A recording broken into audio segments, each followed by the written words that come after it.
ভারপ্রাপ্ত চেয়ারম্যান জনাব তারেক রহমান কর্তৃক ঘোষিত ফ্যামিলি কার্ড শীর্ষক সভাপতি অত্র এলাকার কৃতি সন্তান বিশিষ্ট ব্যবসায়ী এবং শিক্ষানুরাগী সমাজসেবক জনাব ফয়জুল হক সাহেব। আমি সিরোটি ভাষায় করব, আপনারা বুঝার সুবিধা।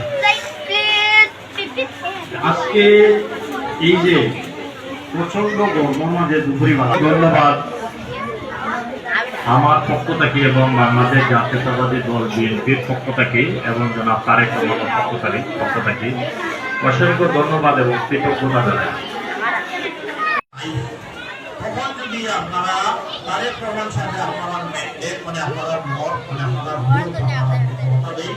তাহলে তার সরকার বিএনপি সরকার আমরা সরকার যদি ক্ষমতা যায় সরকার করে তখন আপনারা এই যে একটা